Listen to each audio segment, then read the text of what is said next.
You are listening to the Gritty Podcast, where we talk about all things gritty. All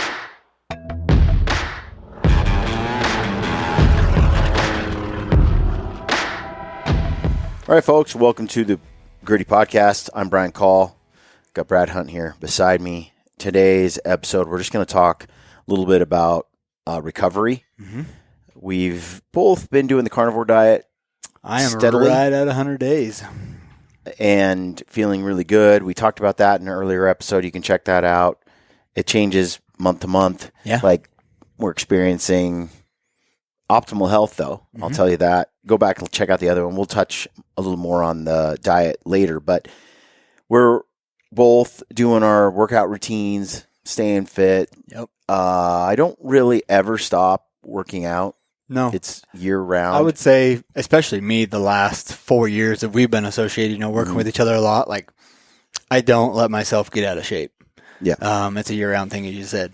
Right. So, we have experienced just by being someone who's active and aging, you're going to have issues. Mm-hmm. You're going to pull something, hurt something, twist something. None of it's ever an excuse for me to stop exercising. Right. Exactly. It's like, okay, something's off track. Yeah, and the funny thing is, too, is like, as you consistently stay in shape, mm-hmm. Something, maybe you have a little twinge here or there, sore muscle, but it seems like, I swear, every time that, you just take it a little easier, but you're still working out, it's like it works itself out, and you can continue to grind each and every day, mm-hmm. but you just might have to do a little lighter lifts that day versus a heavy lift or something, but a little more flossing, a little more hitting it with a Theragun. If you experience some sort of setback, you work around it, mm-hmm. but you keep working forward. Yep. So, if you hurt your left leg, you keep working out with the right.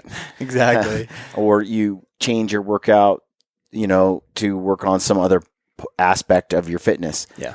But you never stop pushing. I think a lot of people will go, well, I hurt my ankle, and so I'm going to be out for the next 3 or 4 weeks or something like that. I think, first of all, staying active has a benefit to the healing process. Yeah. It keeps hormones flowing. It keeps the blood flowing. It keeps adrenaline going. It keeps things going in a way that seems to increase in recovery. Yep. But there are things that we do on a regular basis we thought we would talk about on this podcast that kind of help us stay limber and keep working out. Yep. I'm a firm believer in like Olympic lifting. Mm-hmm. I like lifting the barbell, an external load that's pretty heavy. And I think deadlifts, squats, overhead presses, clean and jerks, moving that bar keeps me real loose and limber and flexible over time. It doesn't have to be a lot of weight, just some moderate weight going through the weightlifting. I think that's a big part of my mobility routine. Yeah. It keeps me flexible.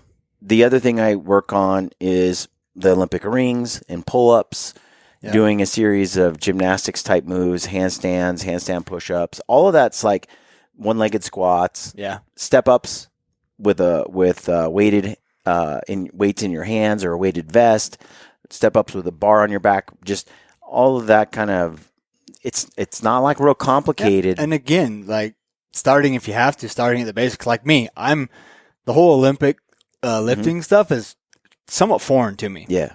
So as of late, it's been just body weight stuff, getting more familiar with rings, been doing pull-ups, been doing the rings a lot as of the last couple weeks since we got back from our bear hunt. I found that I've got some major shoulder mobility that's not great. Yeah. And old injuries, and that's the big thing, is just continually working on the things that have hindered me from doing what I want to do all the time. Hey everybody, if you like the show and you want to support us, head on over to Mountain Ops. If you're in need of a new merino hoodie, or you want some workout clothes, or you just want a little pick-me-up, I like the Mountain Ops Ignite, especially like the pink lemonade flavor. It's a good one. I recommend that. Head on over to Mountain Ops, use the code GRITTY. You're going to save, and it's going to help us keep bringing you the show. Thanks for tuning in. Now, let's get back to the show. Yeah, so I think the reason I'm talking about all these movements is because I want you to understand what it is that that's part of my weekly routine. Those movements I just mentioned, from the barbell to the Olympic rings and the pull-ups, the one-legged squats, those are things that took me a long time to be able to do. Yeah. They're like a handstand push-up, just getting to a handstand position and feeling the blood rush to your head, and just holding that without doing a push-up. Right. Like when I first did it, I thought my eyeballs were going to pop out of my head and all the pressure was going to explode a vein. Yes. And I was going to burst a blood vessel in an eyeball or something. And yet, I stuck with it, and now being inverted like that doesn't bother me at all. And pressing out, 10 push-ups is fine. And it's kind of shocking when I think back on how incapable I was of that. I remember just standing on my hands. It was like, crap. And then when I went down and decelerated, my head would slam on the ground because I didn't have any muscle. And I couldn't get off the ground. Kip to get up. I couldn't even if I kipped, I was at risk of like hurting myself. Yeah. One-legged squat, I'm like, these are impossible. You're going to blow out a knee, And now all of that stuff I scaled up to. Yeah. I didn't just start with, I got to where I could do a basic squat, and then a deeper and deeper squat with proper form. Then I got to where I could do, scaled, like holding on to something. I could, kind of do an assisted one-legged squat, put my arm on a bench and sort of go down and try to stand up, and slowly work to where I could do pistols, one-legged squat without any support, right. Just do them free. And same thing with Olympic rings. I started out with dips on bars that didn't move. Then I started to do dips in the rings. At first, I just held the rings. And then I'd slowly go down. I didn't even try to press up. On Olympic and that's rings. what I've been doing is like just working on the static control, getting the core real all tight. the little muscles, little muscles to engage and to just be stable. Like the stability, I think, is the biggest thing, especially on Olympic rings, because that's an easy way to blow out a shoulder or something. All of it is. All of it is. Yeah. Every movement we're talking about, you're at risk of blowing up a knee or that's why why it took a long time, and I did it in a scaled way so I didn't get hurt. I just took my time. You can, look up like scaled, like let's say you want to get better at pull-ups and you want to just do a pull-up. Just look up on YouTube, how to start being able to do pull-ups. And they'll start with bands, they'll start with rings and ring rows. They'll start with basic things to work you up over a period of time. Say I want to do a one-legged squat. Okay, well, what are some experts on YouTube that are showing you how to start with an assisted one-legged squat? Exactly. Maybe you put a rubber band around one leg, that's above you, and so you're doing a squat, but you got a little bit of help to sort of get yourself up. Same with the pull-up. I remember my sister trying to do pull-ups. She's a little weak girl, and she had her legs inside the rubber band, and it was a hefty rubber band. And it was like, okay, with that rubber band around her feet, she could get herself I've been there, people. I've been there. So each of these movements help build strength. And I'm a firm believer in all those movements. Those are a foundation. Now, as you do those movements, if you do them incorrectly, then you're in danger of hurting yourself. You can cause some parts of your body to get sore and hurt. Like if you're doing a push-up and your shoulders are like out of socket, or you're hanging from your socket joint on a pull-up, and as you pull up, your elbows aren't forward and you're not doing a good pull-up, and you keep repeating that motion under load, you're compromising the biomechanics of your body, the joint placement, the way your muscles are meant to move. You've forgotten how to do how to squat properly or do a deadlift. Like those movements, there's a right way to do it, an optimal way to do it, I should say, absolutely. and then a really suboptimal way to do it. So understanding and being a student of movement patterns for the body is step one as you're developing this strength. Because if you develop with the proper movement patterns, you don't tend to experience injury. And you're able to repair, as you scale, you're able to repair a lot of jacked up Well, and I think body that's parts. the biggest thing that is detrimental to people is, you push so hard to get to a certain point, and then all it takes is one small injury to completely set you back a very long ways, and then you're starting way down here when you started here initially. As an example, like let's take pull-ups to illustrate what I want to try to communicate. When I was doing pull-ups, I would grab the bar, and then I would sort of just pull straight up. Mm-hmm. And as I pulled up, I'd duck my head behind the bar and I'd hook my chin over like, there's 1, 2, And if you look at a proper like gymnastics pull up, the motion is completely different. And the elbows stay forward. You come down, you pull up. There's like this biomechanical advantage where your body's meant to move that way. Your ligaments, tendons, everything's in a pretty safe position throughout the exercise. The other way, it's completely compromised. Socket's halfway out the joint.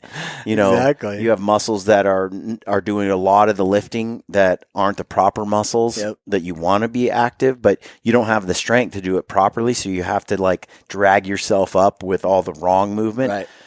Well, as you do that, all of a sudden, your rhomboids and your lats, everything's like all jacked up. You're hurting the cartilage in the joints. You're putting all this pressure on by moving incorrectly. And you're going to be even more sore and jacked up. And then eventually you compromise something and you pull something. Absolutely. So going back to heal the body, I'm a firm believer in doing the exercises with proper form, scaled in a way that doesn't cause pain during the movement, right? Doing those motions, whatever scaling you have to do to soften it or make it easy for you to do. And it might seem pathetic at first. When you see someone in physical therapy, it's like, are you even working out? Yeah. I mean, your legs in a rubber band and all you're doing is I remember lifting it. Through 2 major knee surgeries, it was like, there's no walking for 8 to 10 weeks, no weight whatsoever, no weight bearing at all. But you'd go in there and the doctor would be like, hey, we got to get to 160 degrees on your leg. And it's like, yeah, I can do that. And then once you actually start to do it, you can't even get there. You're stuck at 180. Yeah. And he's like, no, I'm forcing you. Miserable. And you're not doing any weight stuff. Yeah. And 2 weeks later, you're at, 90 degrees. Right. And just little movements. And a lot of people, a lot of my friends and peers, as soon as they experience a little bit of discomfort or pain by going through an exercise, they're like, I don't do that exercise anymore because it hurts. Right. Look, when you're doing rehab and when you're trying to fix something and if you can gently exercise it little by little, it's going to hurt some. You got to sort of work through that. And so throughout the years, I go through my movement patterns and I try to stick to those movement patterns. If I have like a back that's like a little bit tight and from deadlifts or something, then I'll scale down my deadlifts. I'll still do them, but I'll kind of exercise my way through it. Yeah. And I'll scale it way back for just to make sure I'm good and not overdoing it. Build up that foundation.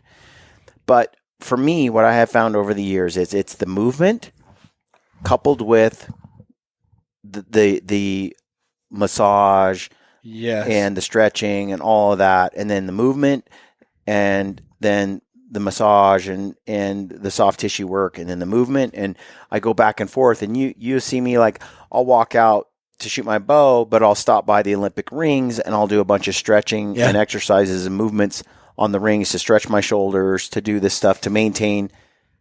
And as soon as I'm done, I'll hit the lacrosse ball right after I'm done and kind of work out all that stuff, because I have found that when I do the exercise and then I do the soft tissue work and the exercise and the soft tissue work, it's a process of regaining your mobility and regaining your muscle and your strength. And the older I get, the more I need to work on soft tissue work. And I'll explain what I mean by that. I do more of that than I do the actual exercise. And I think that's where a lot of people, as I have like from yourself and other folks, I just forgot his name down there at CrossFit Gritty. Keith. Jeez. So he really has like emphasized, doing more on the post-workout as far as tissue work, the stretching. It's way more important than the actual workout itself. Yeah. And I think before too. Yeah. When we go down to CrossFit Gritty, it's in Ogden. And my buddy Keith and Shell, they run it. And when you go down there, there's like 20, 30 minutes of warming up. Yeah.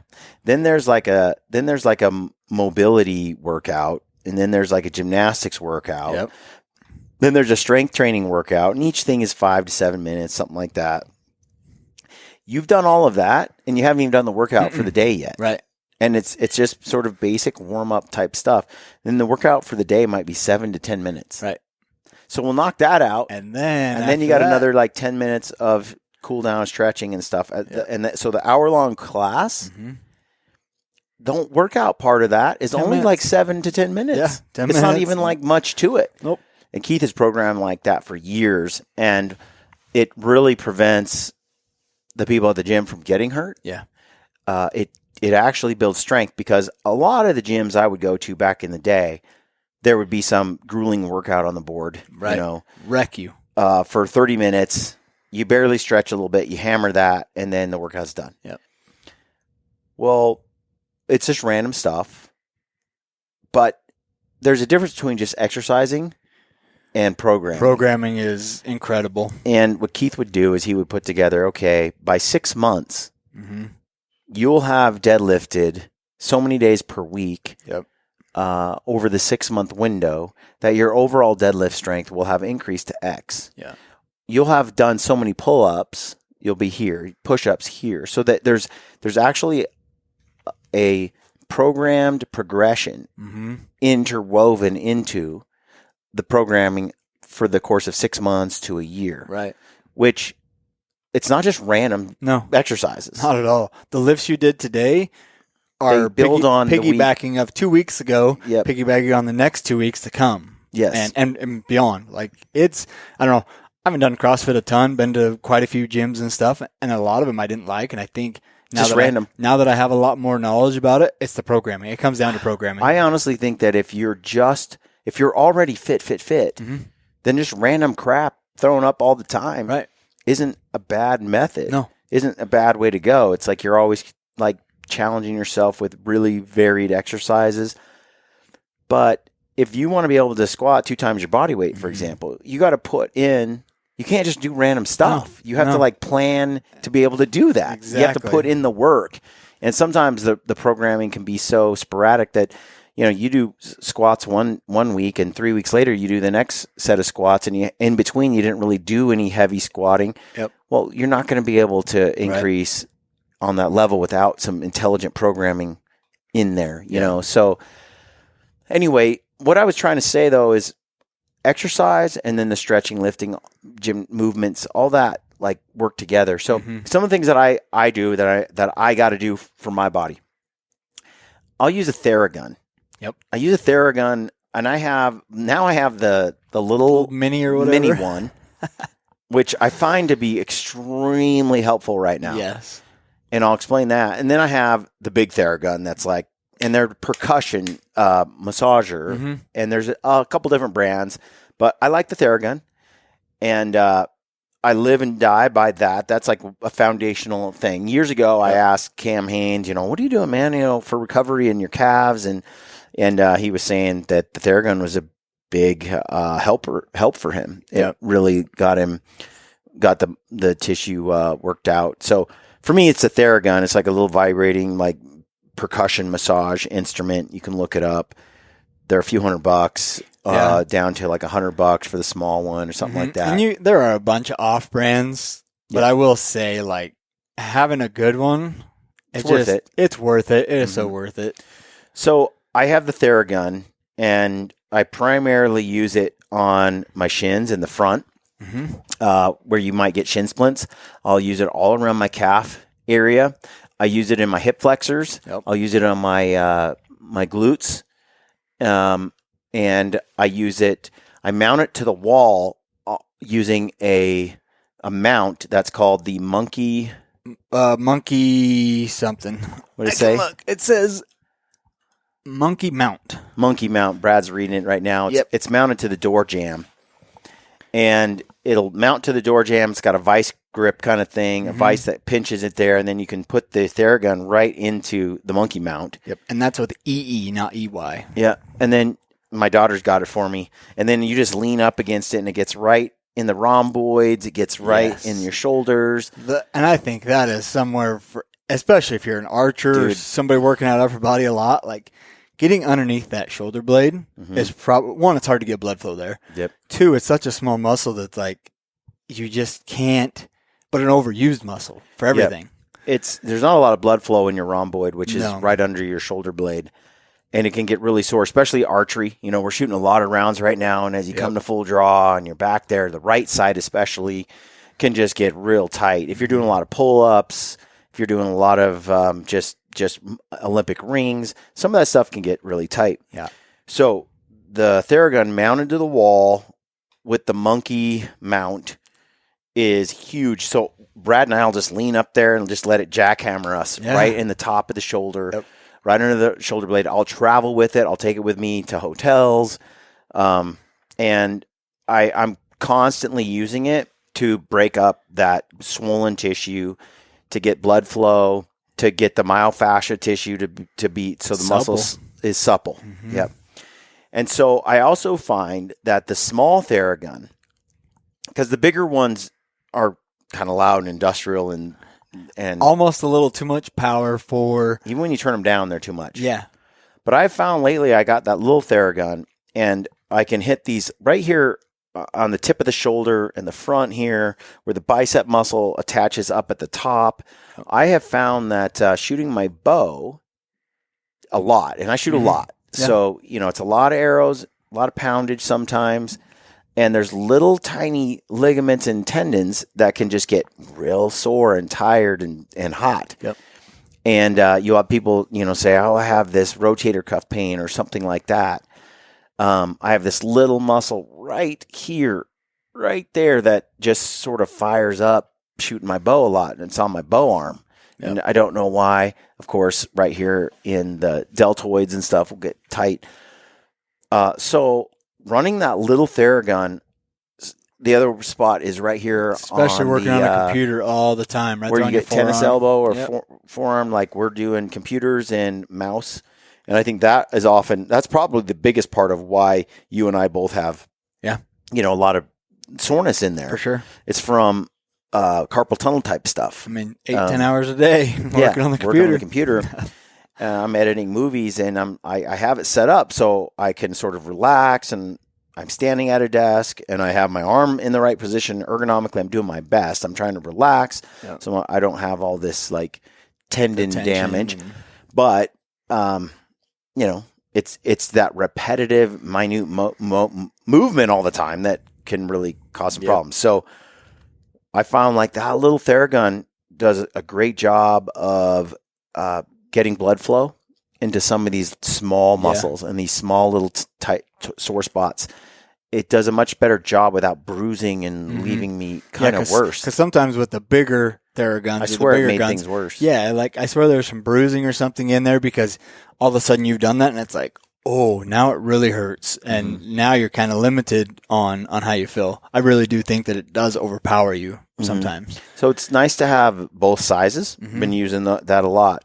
The other thing that I use often is lacrosse ball. Yeah. So I use the lacrosse ball. It's tempting with the Theragun just to use that because you're like, oh, I hit this hip muscle, and I hit all these tight hip flexor stuff from doing heavy squats or deadlifts, and I put it up against the wall, and I really dig into it against the wall. Put it on the floor can sometimes make me want to cry. It's too much pressure, so I can gauge the pressure more if it's against a hard wall or door, and I can then lean into it and find my sore spots, and I can rub on those and try to get the tissue to break up. Same with the shoulder, same with the back. We'll throw it on the wall, and you just lean against the wall. Up and down. And you get pretty good at it. Like, let it fall, get that spot, let it fall. Yeah. So what I have found is you want to use both. You want to hit the Theragun, get the tissue, some blood flow, work on that. But then you want to pull out that lacrosse ball, and you still want to do the lacrosse ball. For a while there, I was like, man, the Theragun worked great. Everything's loose. And I would only use the Theragun to get that rhomboid and to get the hips and the glutes and stuff. And what I found was over time, I wasn't as loose and limber as when I was using the lacrosse ball. So now the best of both. The best is to be able to use both. Use the Theragun, but also be disciplined. Lay on the floor, run the lacrosse ball on the wall. Just run it a little bit. You don't have to do a ton, but 10 or 15 minutes in the morning, 10 minutes at night before you go to bed on all those tight spots and sore spots makes a huge difference. My pecs, just a little bit of that soft tissue with the lacrosse ball rolling in conjunction with the Theragun, big deal. Yep. The other thing that is flossing. Hey, if you like our show and you want to support us, you can do that by shopping at Stealthy Hunter. Great partner of ours. They sell rifle covers, which we use on every single hunt. They sell glassing pads. They sell supplements. They got CBD gummies, other products over there. Check it out. Make sure you use the code GRITTY. And now, back to the show. So, for those who have never heard of that, it's just like, it's a rubber band. It's a rubber band that's probably anywhere from 1.5 to 2 inches wide. Like an ace bandage that you would wrap around your ankle and stuff, or your leg. Probably like 6 feet long. It's a rubber band. Yep. It's a rubber ace bandage, basically. Yep. And where I find that to be indispensable is around my calf muscles. Mm-hmm.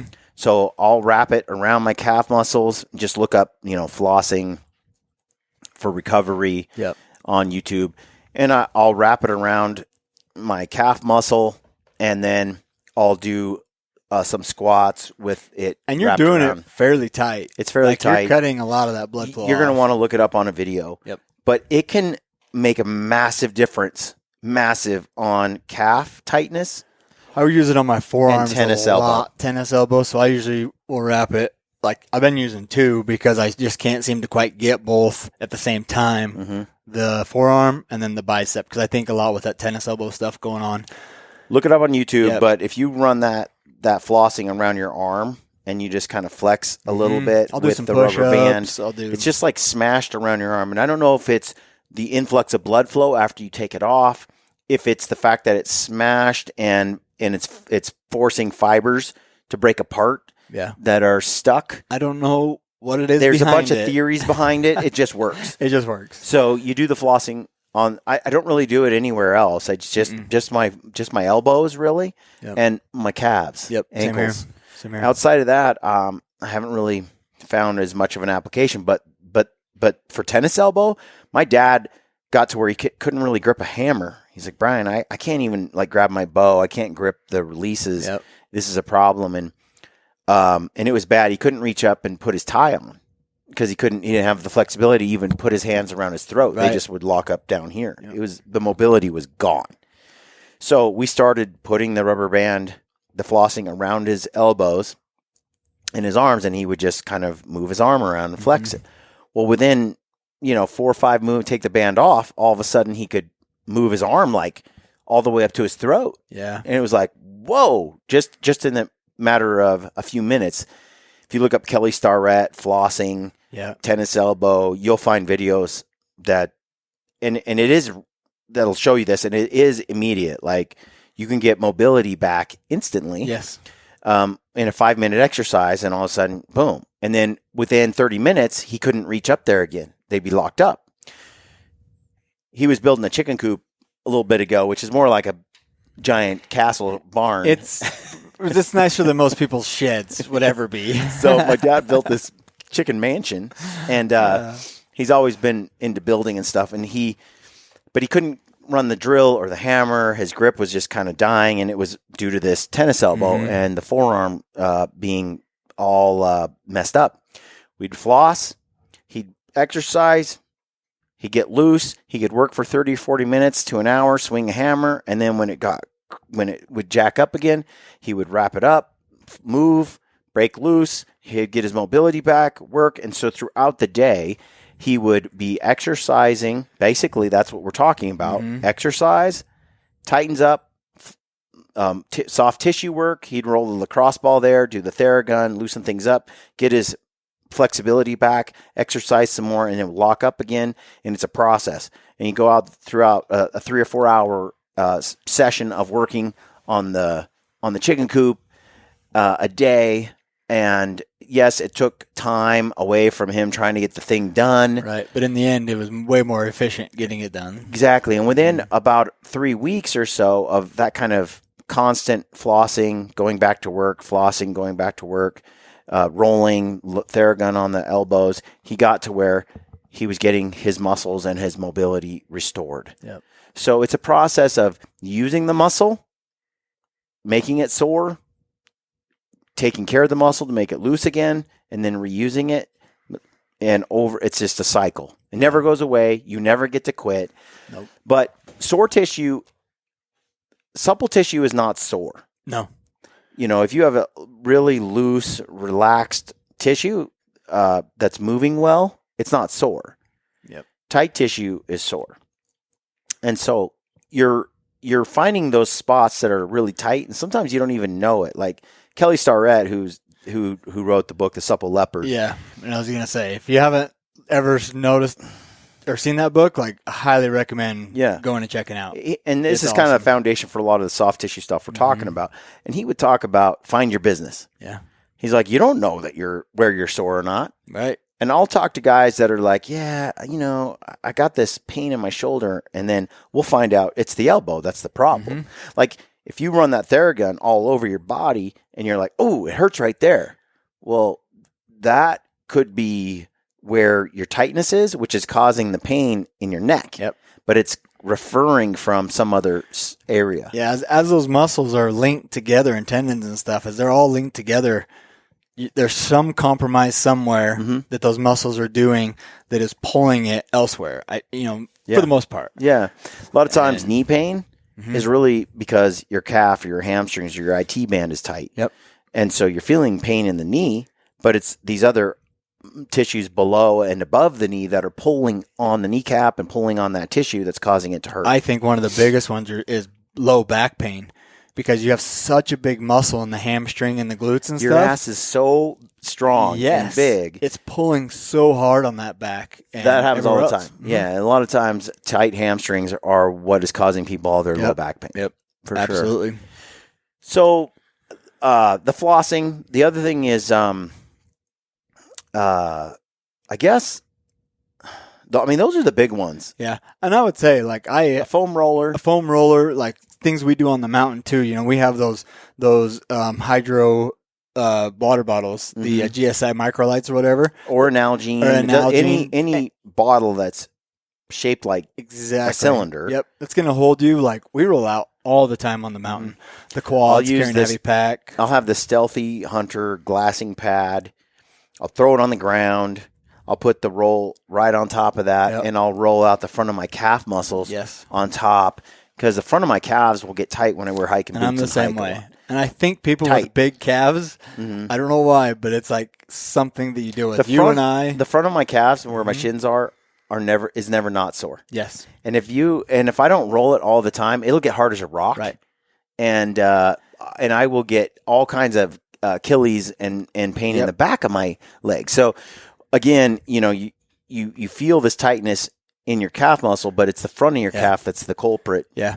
Or the arch of your foot. Yeah. One thing I do, I listened to Brian Barney talk about this a couple years ago at the summit, and he's like, yeah, man, every night I'm sitting down with the family, like, I got 30 minutes after dinner, the kids are watching a show, my wife, he's like, I just sit there and I stretch.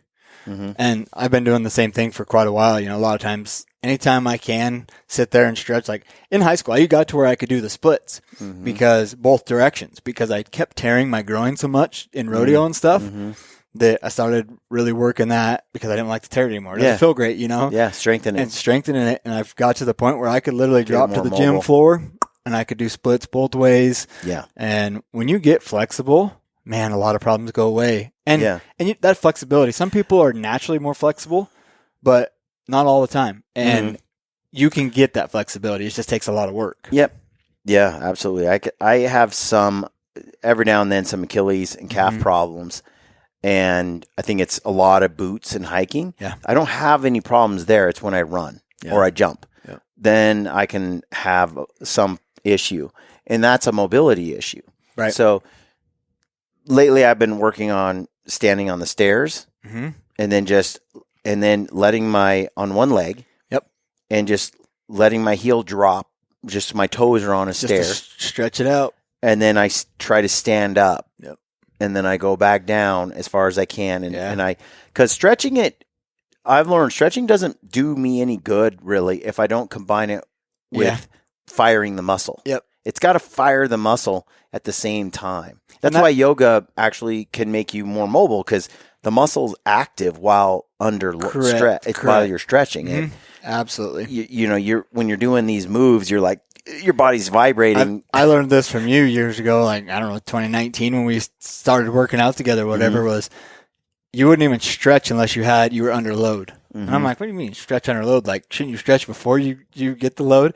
And I realized, like, yeah, I can feel it pull a little bit, but once I get under load, like in a squat or something, and you get down there, and it's not heavy, but you still have a load on you, it's like everything just starts to open up. The hips start to open up, and not the hip flexors. And not just that, it's like you're still... the bar is on your shoulders, so it's forcing your muscles to core's engaged and stuff. But it's also forcing your hips and your glutes, everything to stay stabilized. Yep. And while they're being activated, they're also stretching. And it's the activation of the muscle while stretching that I found gives me mobility. Yeah. All this toe touching without any load doesn't do me a whole lot. I don't know why. Not like this does. So doing a squat under load, I'll get to the bottom of the squat and I'll just kind of keep stretching and stretching, and pretty soon I've gained like a half inch of depth, a full inch of depth. My hips have opened up, and the whole time though, I still have to stay active in the hips and throughout the lift, or the bar will crush me. And I've found, like, whether you have big biceps, big legs, or whatever, but some of these strongest people, whether they do have those big legs or arms, the strongest people are the ones that have the strongest core. Like, I don't know what it is, but like the core just engages everything. Yeah. That in turn helps, like, it creates the strongest. I don't know the theory behind it or whatever. Well, but man, some of the strongest people I've ever been around are like, they have the strongest core as well. The core is where your power comes from in every sport. Yep. So whether you're on a surfboard, or whether you're skiing, snowboarding, whether you're throwing a baseball, whether you're punching someone, it all comes from the hips in your core. Right. All the power is down there. Yeah, exactly. If you just stand there limp and you throw your arm. So I've been trying to teach my oldest baseball swing, man, like, open things up, make it a rubber band. Like, you got to have that core engaged. That's all about sport. That's where, a kipping pull-up and a sort of a CrossFit style burpee, like all of those are actually gymnastic movements that drive the core. Hey, I'll tell you what. And a lot of people, like, they underestimate the value of it. They're like, you're not doing a real pull-up. And it's like, this kip motion from gymnastics that I'm using gives me some power in an athletic sense. And efficiency. Totally. Like I remember when we first got together, like 40 burpees for me in a fast as you can session was a lot. The last time was like, you were at just over 100 burpees. I was right at 90 burpees. It's like, for time racing, big difference over the bar burpees. Yeah. And it's like, learning how to do it, efficiency is key. It's in hiking too. Like walking, moving, carrying your load with using an efficient way means that you're using as little energy to move as much weight as you can. Absolutely. And there's technique in all that. Yep.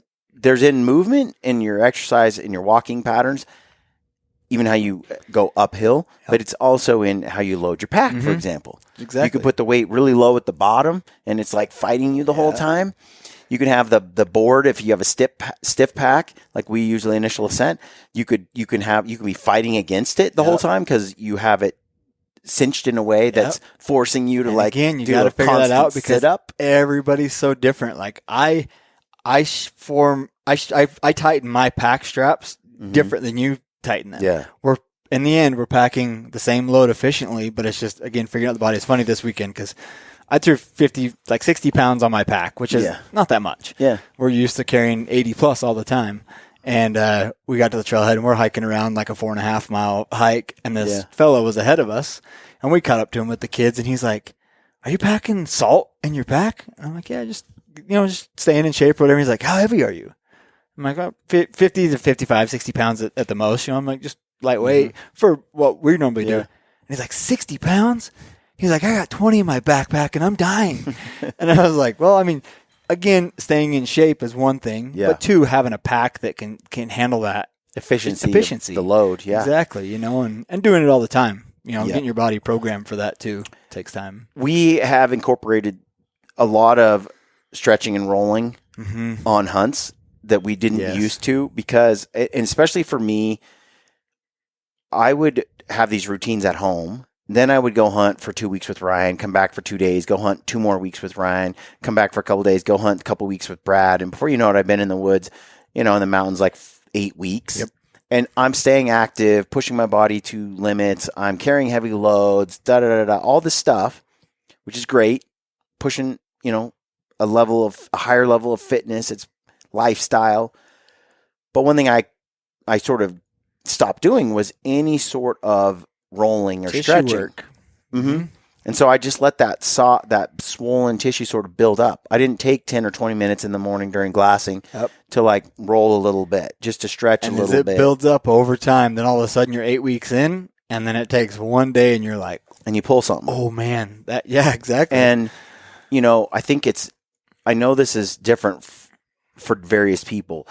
Some people have really, really tight, rubber bandy, tight muscles. Yep. I'm one of those people. So when I get under a barbell, I hit the bottom of my hamstrings when I do a squat, and I hit these limits, and my body is like, it's like a bouncy rubber band at the bottom, and everything is tight, and I can stand back up. There are people who they get to the bottom and they do hyperflexion. Their back bends. They're so far. They're so mobile and they're so loose that they have a hard time getting any bounce at the bottom. They just sort of bottom out. Like my sister's like this. I would say I'm somewhat like that too. I mean, I can squat super heavy, but at the same time, it's like it takes me a long time to get that core built up, so I can continually keep the back flat and stuff. If not, I want to go down. I can still get it up. Yeah, my legs are powerful enough. My back won't even. My body won't even squish into these positions. Yep. My dad and I are like iron tight. Yeah. With the ligaments and tendons, everything's like, it's tight. And so for me, it really does help with a lot of these Olympic lifts. But without them, I don't really gain mobility. Yeah. It's through those movements that I gain all my flexibility. It's got to be under load. And when you're bound tight like that, you tend to build up, I think, more tightness than the people that are like my sister, who's super loose all the time. She has different issues. Yeah, she can be out of position in some kind of hyperflexion and tweak her back because she can't find where the spot is that her back is straight. Right. Like mine only has one option. It's like, No, I think I'm that way because I can just sit on the floor and like I used to always, and I still probably can get really close, like lay my head on my knees, and ain't no way. Put my hands way past. I mean, again, I got long arms, but like put my hands way past my feet. But so I found like on the mountains, I try to be disciplined at least once or twice a day. Like when we were up there with Brady Miller on that moose hunt, we have all this time. We're just sitting around. All right, we'll take a minute to roll out the front of the calves, the back of the calves. Okay, I even brought a little green ball with me on it's like a mini lacrosse ball. Yeah, but it's a little softer, but still hard enough. And then I would put that on the glassing pad, and then I would roll out my hips, my glutes, behind my shoulder. I would just hit some spots, and it was worth packing that little ball with me, especially if I'm in a base camp and we're not like backpacked in for 2 weeks. We're actually spike camping for 2 or 3 days. Even then, I still think it's worth it. It's not it's not much of a weight. No. And same with my dad would pack in the the flossing bands so that he could do his arms. So, cause he's shooting his bow and it would be like, he's in danger of just his grip failing and the release coming out of his hand, cause it pinches some nerve and he just loses all control to hold on. So these things, like doing this maintenance and having the ability and the discipline to do a little bit of that while you're out has helped. When I get back from these hunts, I'm not set back. I'm in better shape than when I left. Yep. And I think too, in preparation for those hunts and stuff, it's like, I throw this example out there because I've had 2 major knee surgeries. Got 6 screws in my knee, both on the same knee.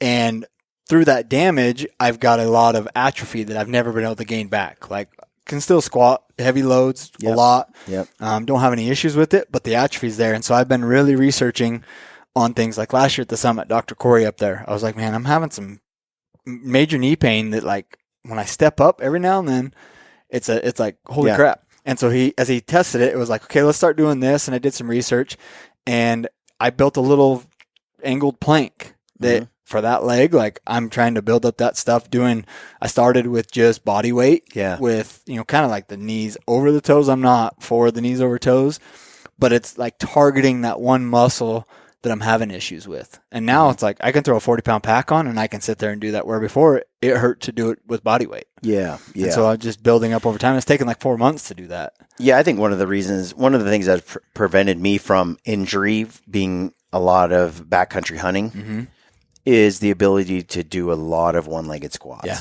Yep. Single leg work is so important. Yeah. And mobility, it's a sign of mobility. Absolutely. And to have strength, to be able to squat single leg under load, it might take you a year, 2 years to get to where you could do something like that.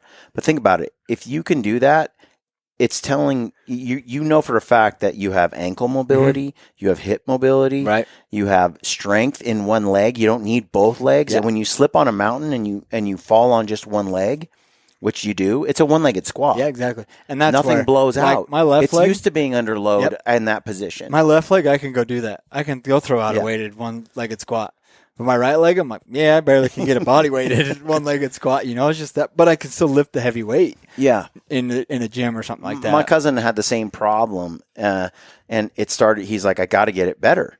So it started with swimming, just kicking in a pool, and then it went to rubber bands. Then it went to assisted and stuff, and eventually he got that leg so it was nearly as strong as the other one.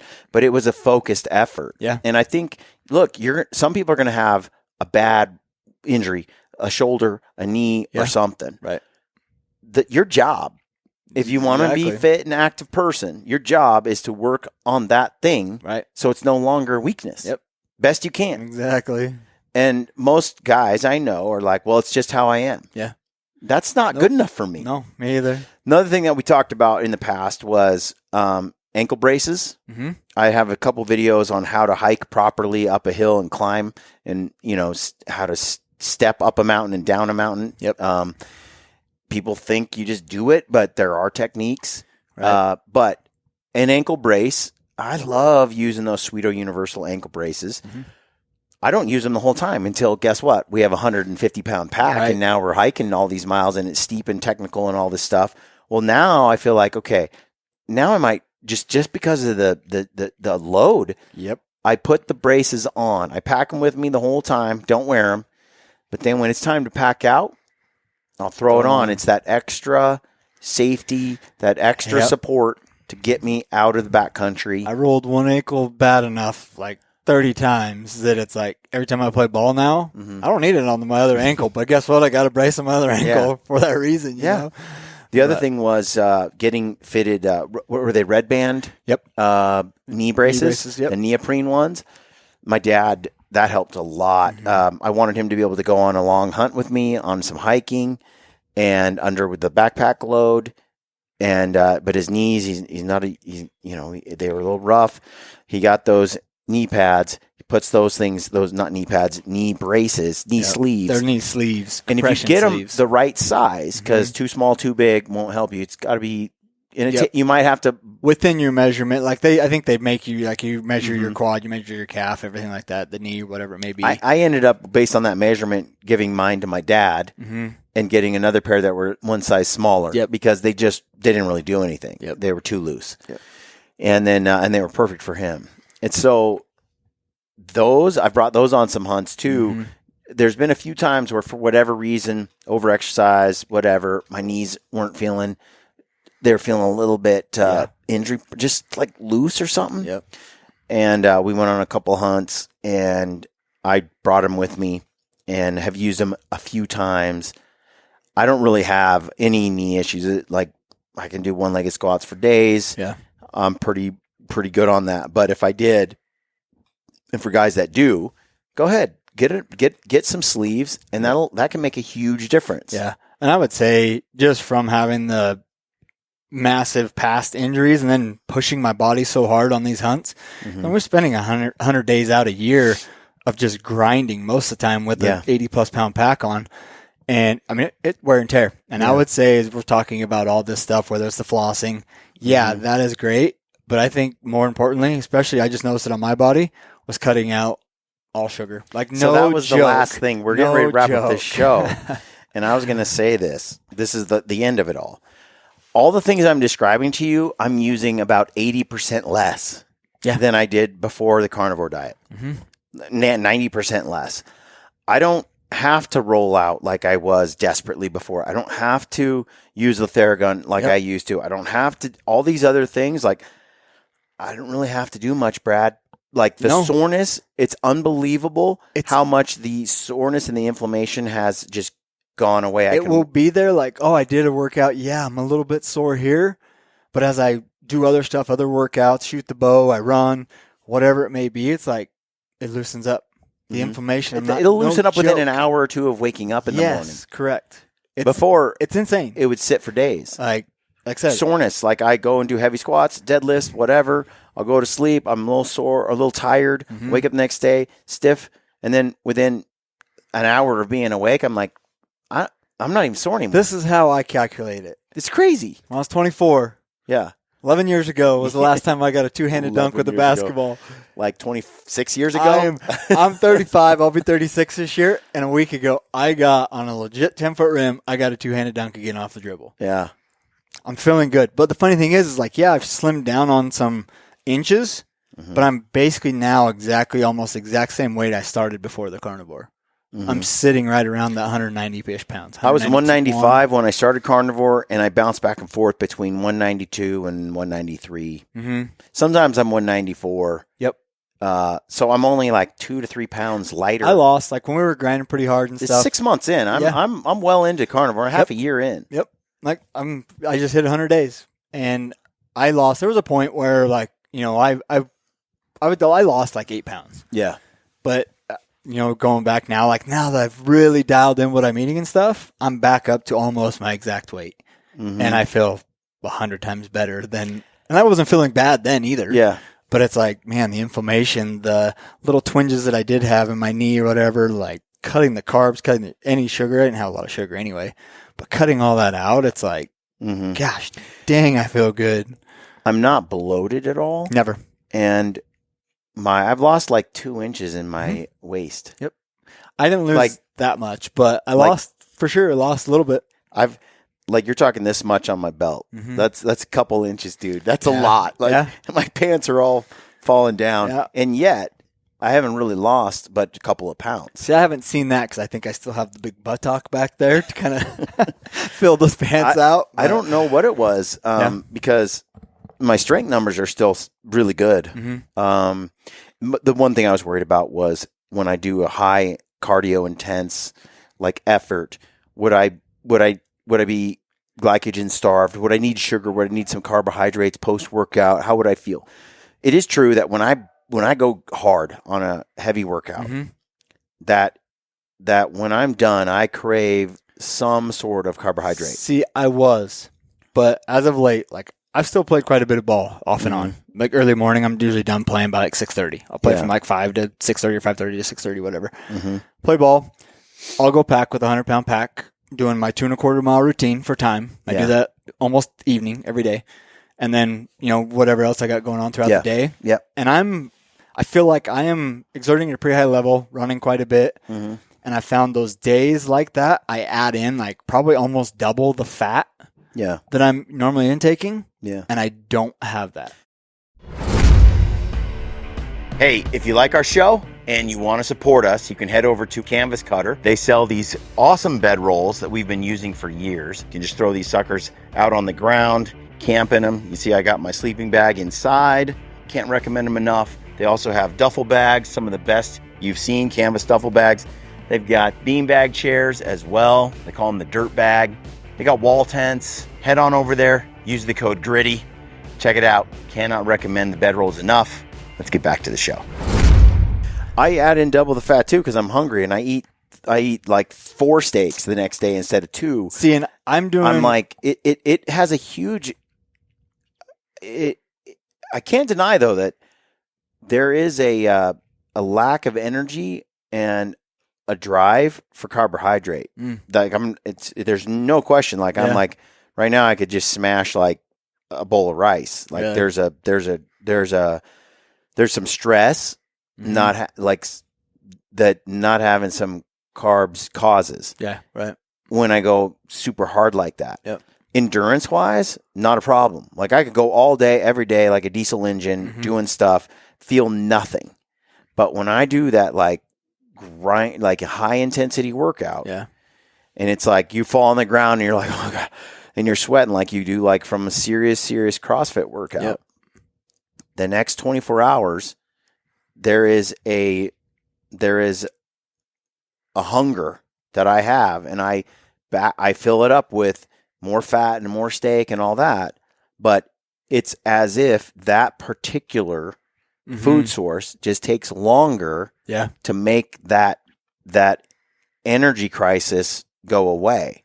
I think it's my brisket that's taking that away. Dude, I can't eat that much fat. That's one thing for sure is I did a pork belly the other day. I've done brisket.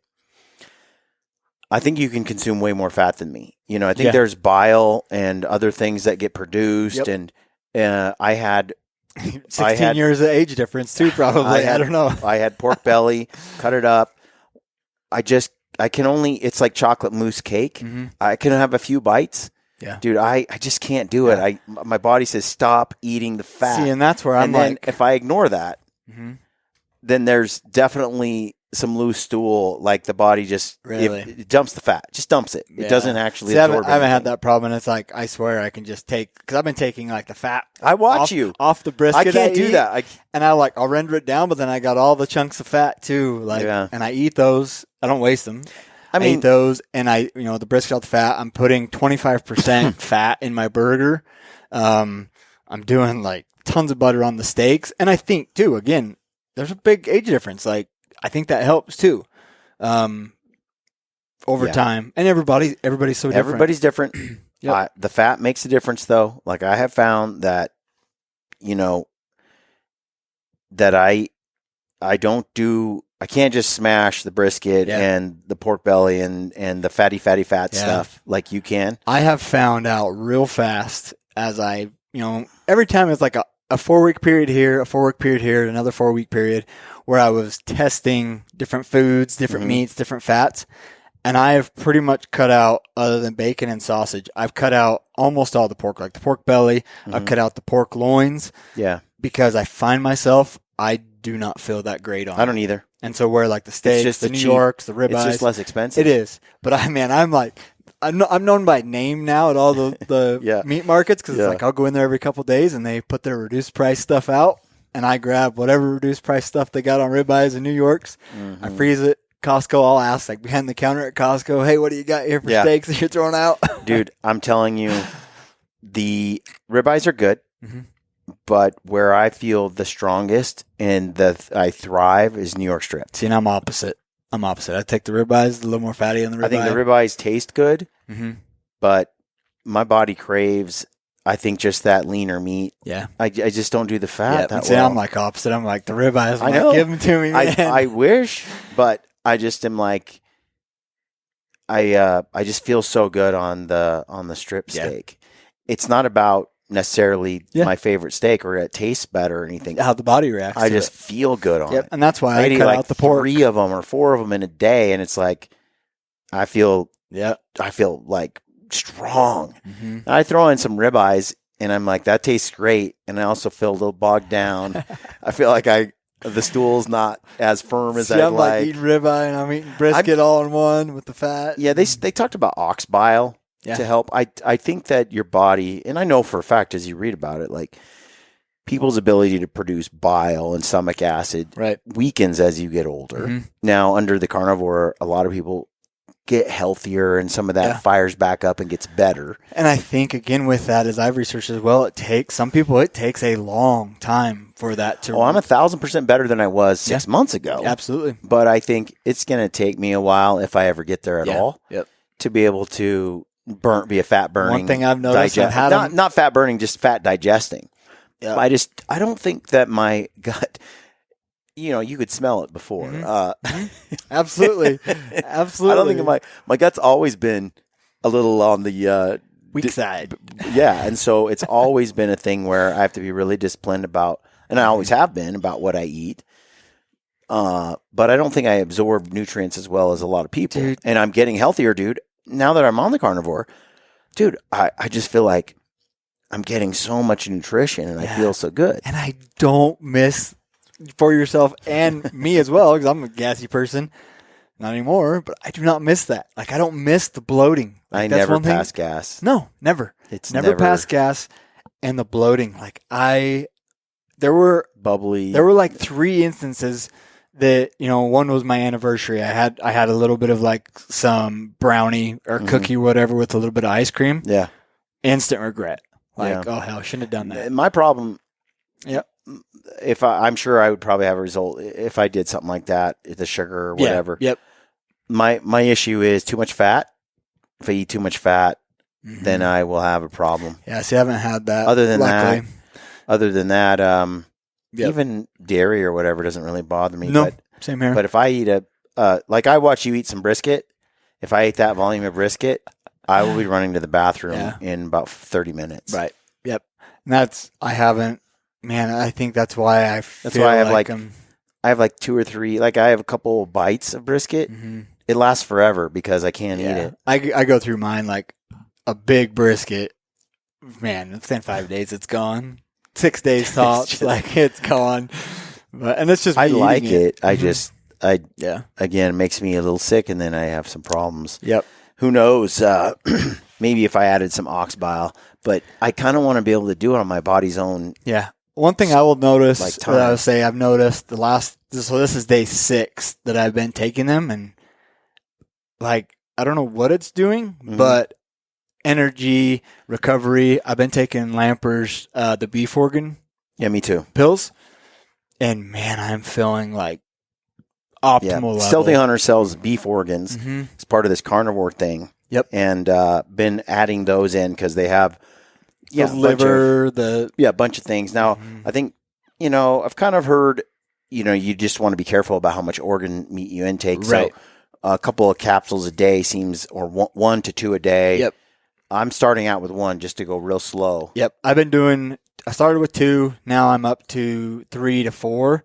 It says on the thing, they say take 6, but I started with 2. Like I said, after day 5, I bumped it up to 4. Yeah. See how I feel over the next 5 days, 10 days. But again, as I kind of progress with this, that's why I kind of cut out like pork loin and stuff, because man, I just didn't feel that great on it. I didn't feel bad. What's crazy is the sharpness of mind. There's definitely I just feel young. The energy levels are good. The energy is insane. I don't ever get that like insulin crashes, ups and downs. Yep. It's just like this weird fountain of youth tapping into. Yep. And I'm getting my blood work done in 2 weeks. Mine's Saturday. Yeah. Yep. I'm doing my blood work Saturday. I'll get some info and check on all of that. But based on how I'm feeling, like I said, the only thing that I really kind of feel is when I do a hardcore workout, I crave like something carbohydrate wise, and I can feel the stress. I can feel the cortisol post workout, the elevated heart rate that doesn't want to come down because I really burned the candle at both ends. You know, I went hard. I redlined. I haven't eaten any carbohydrate. I just deal with it, and I feel tired and sluggish and under the weather for about 24 hours until I think it's like a replenishment. Until my body creates, I think maybe more glycogen or something. Yeah. I don't know what. Yeah. So, and I've just been trying that experiment. Now I might down the road let's say we're out on a hunt and we're grinding really hard and something like that, and I feel I've had a bowl of rice post workout to see how it feels, and instantly, like stress drops, heart rate slows down, I feel better, like right away. And I learned that 10 years ago when I was doing keto on CrossFit. Yep. It was the same thing. Like we've talked about, 18, 19, I kind of did that, but I 100% know now, as I've been doing this for 100 days, I was not even close to eating 10% of the fat that I should have been eating back then. Yeah. Not even close. Like I was eating lean meat. Yeah. Yeah, it could be like I tried to satisfy that urge with fat. And it hasn't done it yet. Yeah. So I've just been a little bit like, well, just the cost of doing business. I'm a little bit under the weather, a little bit tired, and I'm denying those cravings. That's fine. Yeah. Drinking water, I'm eating steak, and within a day and a half, it's done. It's gone. I don't feel that way. I don't feel any of that. But it's only triggered by those types of workouts, which I rarely do. Yeah. I might do one like that once every 2 weeks. Yeah. The one thing I have craved a little bit, I guess, as I watched my kids eat was some delicious pineapple. I was like, oh, really? Dang. I just love the taste of pineapple anyway. Yeah. And I was wonder how the body would react if I had some pineapple. Yeah, I'm not but I don't know. I don't miss that. Pineapple and honey are like the two things that I would say if I was to miss anything at all, it would be just pineapple and honey. That's it. Yeah, I don't have that, but I do miss ice cream. But I haven't had a craving for it. But I'm like, man, they just taste so good, The steak and butter gal was talking about the other day carb mares. Yeah. Yeah. Which are carbohydrate nightmares. Yes. Yes. Like exactly. Have you had any of those? No. I have. When we were up in no, I take DC, it back. I take it back. I had these exquisite, real dreams of me eating carbs. And it was sort of nightmarish because I was like, no, I'm trying not to eat the carbs, but I did eat them in my dream. And I was like, that is the weirdest dream. I have to say, I have actually. And then for her to talk about it as like an issue, that was a little disturbing. Mine was probably. like a side effect. Mine was probably, I think they were like a week before we left for BC. Maybe 2 weeks before. But it was like one night, 2 night. And I was like, I want carbs. Yeah. But then I think in my dreams. And that's during the daytime I was like, right. Exactly. It was a strange. Exactly. I do. Yes. I have recalled that. And so, yeah, but as of since then, no. And like I said, I haven't had cravings, which blows me away. Like, I don't know. I've watched. Like I said, I've only had it a few times when I just depleted myself from an intense workout. And it could be simply, Brad, that I just crave calories, period. Yeah. And the fastest calories to get into the system that are the most consumable, the hyper palatable is the carbs, and they're instantaneous. Yeah. You eat a steak, it's going to take some time for the body to like change that into whatever it is you're craving. I just say eat more bacon. Dude. And again, that much fat. Yeah, see, I can't do it all at once like that. I'm still like, I've listened to a lot of people where they're like, yeah, I started with a lot of eggs and a lot of bacon, then I cut it back. Man, I'm still like 8+ eggs a day in the morning and then like 6 or 8 pieces of bacon every day. I have no problem with 8 eggs and 8 bacon. That doesn't bother me. Yeah. That doesn't slow me down. Yeah. But brisket and pork, like super fatty meats, those are not. Even a fatty ribeye, you know how you buy the whole ribeye with uncut? Yep. And that's how I've been doing it mostly. If I slice them myself, there's golf ball size chunks of fat that if I try to eat the whole thing, we're going to have a problem. Yeah. So I cut it off, put it to the side. I eat mostly the whole thing, but there's enough fat there in a pile that's like about the size of a baseball. Yep. I'll put that to the side, and the next day I'll throw it in the pan with my eggs. Right. And I'll cook it up and eat it with the eggs. But there's no way I can eat that ribeye. I can't do that much fat, dude. I will end up in the bathroom. Well, she talked about, steak and butter gal, 6 months to a year that some people, rendered fat or too much fat all at once. Yep. That's what it does. So I'd like to be able to digest more fat in one sitting. The other thing too is what do they call it? The 1 meal a day OMED or yeah, right. I can't do that. In fact, when we're out hunting, when we're out doing things, I got to get started on my meals early, so I can get enough calories in for the day. Yeah. I got to kind of start eating, like, I got to get some of that fatty, meaty tissue in, because it's like a sluggish digestive system at 50 years old.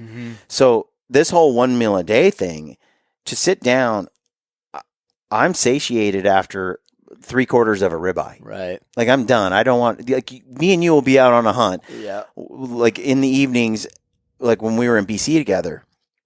And I'm like, once it was 7 o'clock, I'm done eating. Yeah. I just can't. I I'm can't over make there, myself. Like, Dude, you're eating like 3 steaks in a row all at once in one sitting. I'm like, dude, here's my steak. Eat it. I can't do it. I know. I'm done.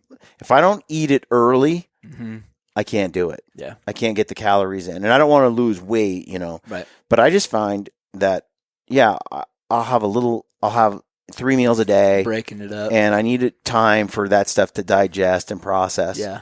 And so I got to get started, Yeah, and most days, like today I ate lunch, but most days I eat a big breakfast and then I end up not eating lunch. I eat like a big dinner. And I'm totally fine with that. In fact, I should say that when we did 1 meal a day, probably 5 or 6 days in a row when we were hunting. We were just too busy. We were, or traveling.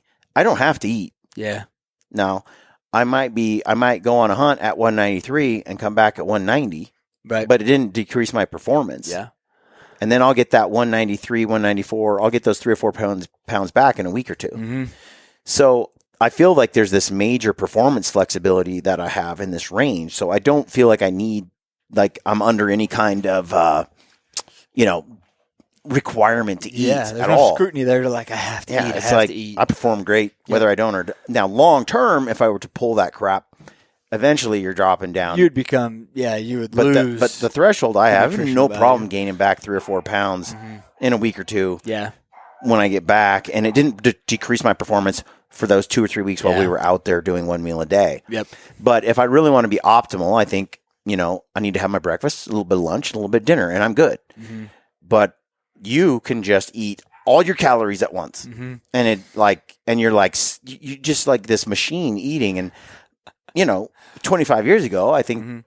I think Ryan's that way though too. I've watched Ryan. Oh, I've seen Ryan. And he does that. When we were hunting in Mexico, he hardly ate anything. Yeah. And then he just eat 4 steaks at night. Yep. I couldn't do it. Yeah. I'm the one guy, I'm like half a steak in going, this isn't working for me. Yep. When we were over there, Mas Carnes. No, I can't do it. But one thing I will say that is like really stands out to me is the energy levels.